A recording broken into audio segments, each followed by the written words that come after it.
Welcome to the Great Client Transfer. If you're a financial advisor, I'm sure you've heard about and thought about the Great Wealth Transfer. This is an inflection point where there's a huge opportunity to try to solidify a new generation of clients. However, when the money moves, there's a very good chance your clients will move too. Demonstrating true understanding of how this new generation thinks about wealth and retirement will be essential. Today, we'll discuss the data behind the wealth transfer and how financial advisors can make the most of this moment. I'm Maggie Lake, a financial journalist, and I've heard experts opine on this issue for years. But today, I want to boil it down to some hard facts and actionable ideas. To do that, I've put together a fantastic panel. We have Chelsea Ransom-Cooper, a financial advisor with Zenith Wealth Partners, who's actively working to retain current clients and attract new ones.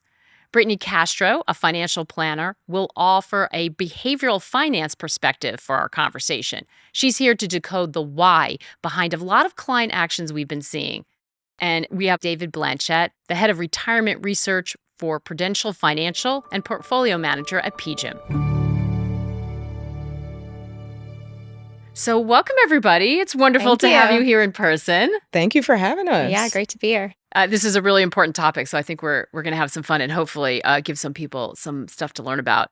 David, Prudential has done a lot of research on this great wealth transfer. What's the research telling you?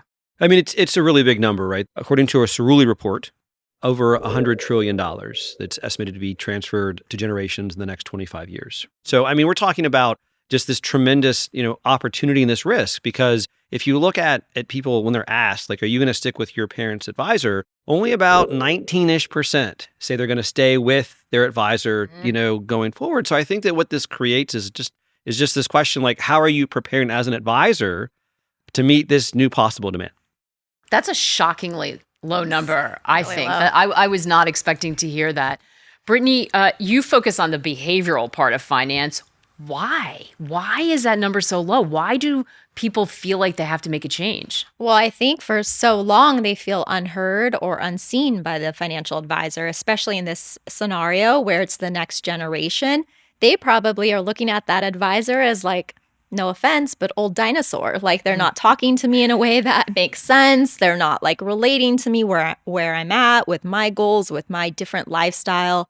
I mean, planning is a lot different for millennials and younger than it is for the baby boomer generation. So if they're feeling unheard, unseen, uncomfortable asking questions of the person that they're supposed to hire as their professional, of course they're going to leave and find somebody who is more relatable, who can help them where they're at, help them feel empowered, not feel bad about the decisions they've been making with their money up until that point.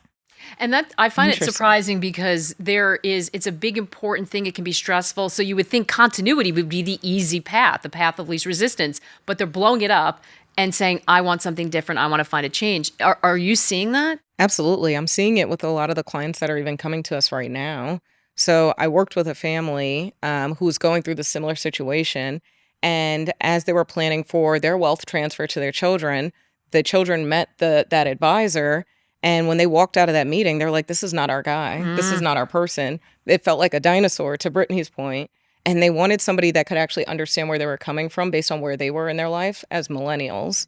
So I think that's the element where they decided to look for somebody on their own and then start to have family conversations with this newer advisor, aka me, instead of that traditional advisor. This has to be a tough statistic for some to hear, because I certainly know when I talk to people who work so hard trying to grow their net assets and have something to leave for the next generation, they've worked so hard. They want to protect their life's work and they want to make sure that it is able to transfer in a seamless way.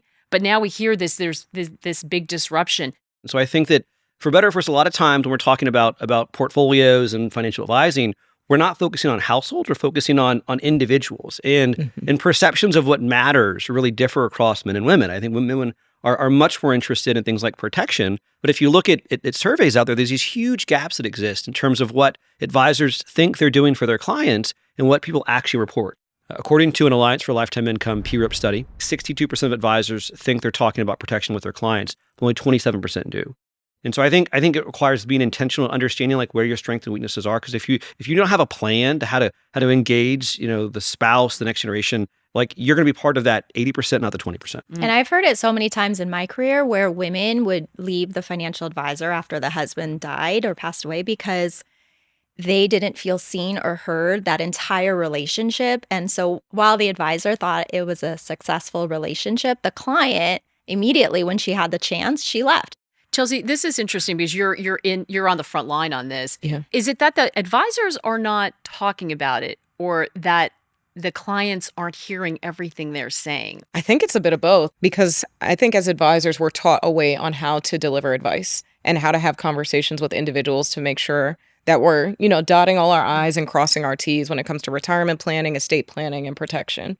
But if they're not receiving it because they are just not prepared for that conversation or they're not ready, well, then we're missing each other. And I think that's something pretty common where we're doing something because we know this is important to have this conversation, but maybe they're not ready to receive it yet. It's a huge problem. And I think for financial advisors, when they start to realize the value that they bring to clients is more about helping that client make decisions, helping them feel empowered with their money, excited, confident, versus putting the data in front of them. They'll say everything in one meeting. We'll go over cash flow, tax planning, retirement planning, estate planning, all of it. But it is so much information. And remember, money is emotional.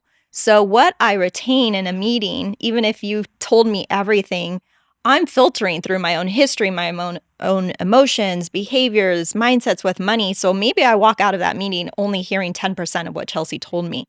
That's a problem. So what advisors can do to help combat that is also just deliver it in short forms. So we have to remember that as financial advisors, give clients information in bite-sized pieces, have more meetings more regularly, talk about only one or two things at each meeting. That's going to help the client so much more than trying to dump everything in one meeting. Right. So, I mean, I'm an investment guy. I love me a good portfolio. But a portfolio is one very small component of achieving a financial goal. And I think what we're seeing is this evolution in our profession away from advisors defining their value proposition as I build portfolios to I help you accomplish your financial goals, right? And that's retirement. That's everything. And to me, like that should have always been the focus, but it hasn't been. And it does require advisors to think about how are they going to rise to the occasion and do this. How do you see that? How do you deal with that? I absolutely see it, especially as I'm training the newer advisors on our team as well, because there's so much pride when you build that financial plan, right? And you have all your pages and all the math works and you show it to them and the client is just not as excited as you are. And it's like, why are they not as excited? It's like they're not emotionally connected to all of this data you're putting in front of them. So you have to find a way to tie it to their values and what's important to them. But I also encourage advisors to ask two really important questions. The first one is, what does wealth mean to you? So when they talk to a new client and they're starting to build that rapport, really understand, their relationship with money and what wealth truly means to them. But also, what does financial success look like in having a relationship with a financial advisor? And I think financial advisors have to be willing to go to that place with clients, which is more emotional intelligence versus just data. And so even having that open mindset, like Dave was saying, there's things you could do. You can learn skills to talk to your clients in a different format. Like there's financial coaches, or bring in a financial coach if you don't know how to have these conversations. But being that holistic, it's more than just numbers. It's their life, it's their dreams, it's their family, it's like what they care about most. And how, like Chelsea was saying, and when you connect those two, they're going to be so much more motivated to, one, implement, but then two, sing your praises, and you'll probably get a lot more referrals. And that story may be different than the original client.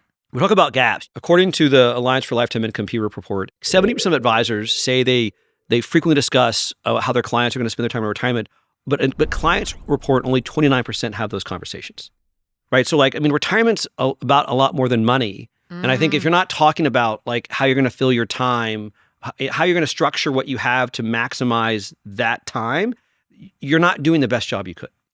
And I think it's a hard conversation for a lot of individuals to have, to really think about that behavioral component of what are you going to do in retirement and what's next.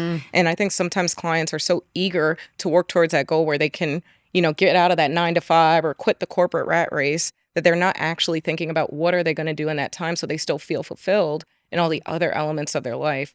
But I think those are the core pieces that we need to focus on to make sure that their values are mapped to their financial plan and that roadmap. I don't love the word retirement because I think it has Me negative too. baggage. I like the word financial independence.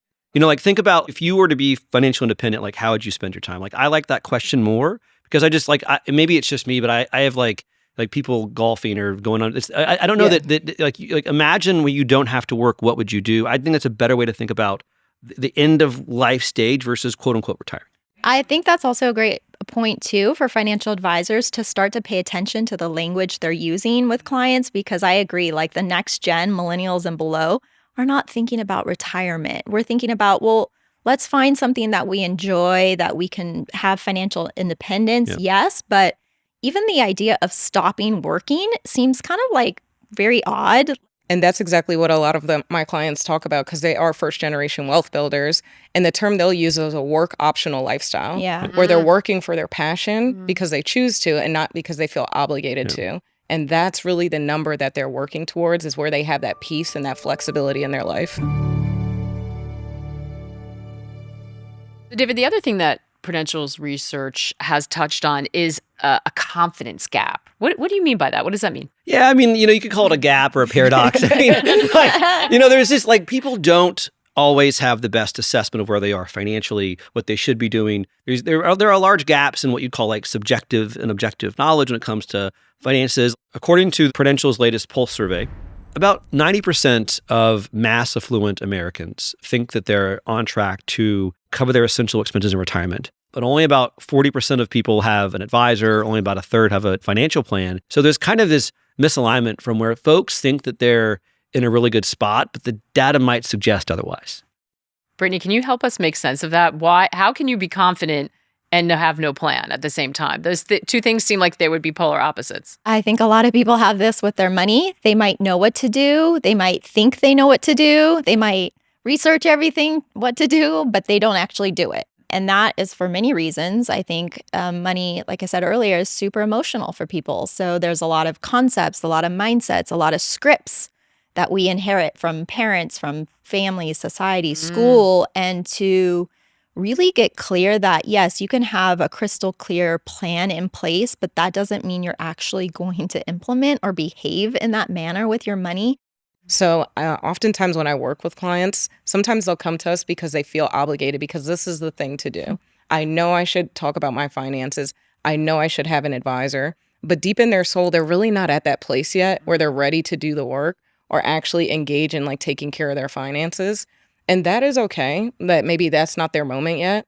But it's really hard to work with somebody if they haven't reached that phase and they know what their internal why is. So I think there's an element of, as advisors, we need to do the work to make sure that we're bringing the knowledge and the empathy to the table. But I think clients also need to internally know their why too, of what they're building, why they're building towards these goals, so that it can really be a really good partnership. I think what we often overlook is that like we've kind of solved inertia for people in accumulation, where now we have default, talk about behavioral finance, like, automatic enrollment, default savings rates, target date funds, all these things make the default path the easiest. As you get closer to retirement, like you have to start making decisions.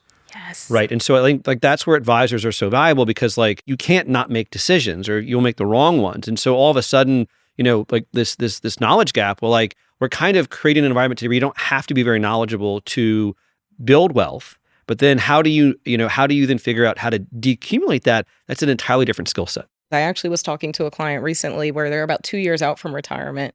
And just the thought of pulling money out of that account where they've worked so hard to see it grow every single year. And now the element that we are pulling money out so that they can live off of, it was a tough conversation. We had to have an in-depth meeting about like that feeling and why there is so much hesitation around this when we had run the plan and the analysis that they were okay. So I think those are the elements of having somebody in your corner. It's just so important, the work that we do as advisors. They need more help than they often realize.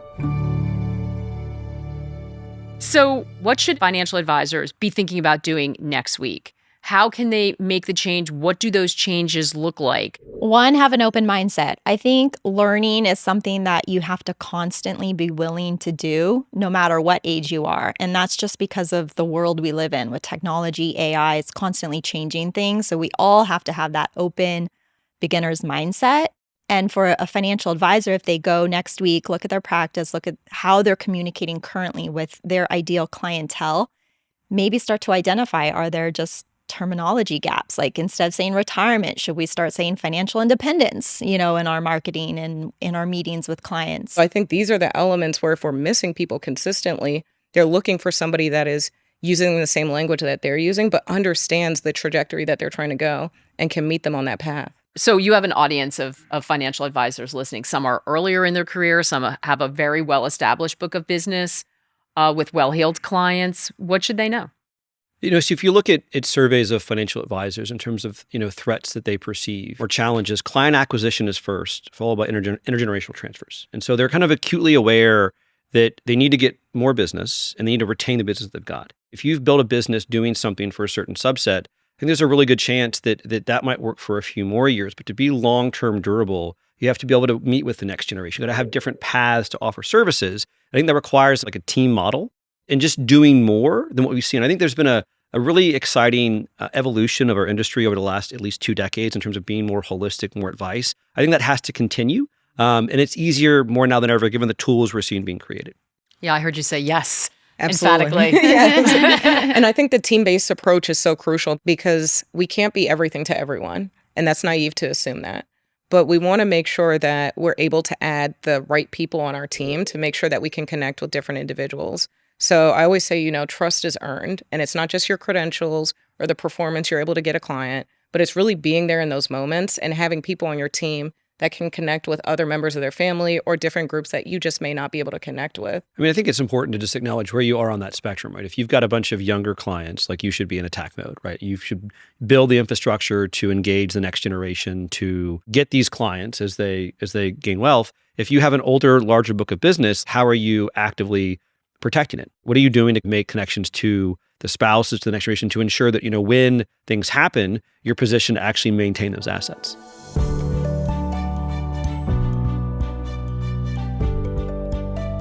To bring it all together, the world that financial advisors work in is changing in a couple of key ways. The people who will be their clients in 5 years probably aren't their clients today. They need to be ready and receptive to this new group of investors. And this new cohort wants an advisor that's available, empathetic, and adaptable. If that describes you and your firm, then you're in good shape moving forward. Thank you to David, Brittney, and Chelsea for being with me today. Thank you to Bloomberg Media Studios and Prudential for producing and sponsoring this episode. I'm Maggie Lake. Thanks so much for joining us.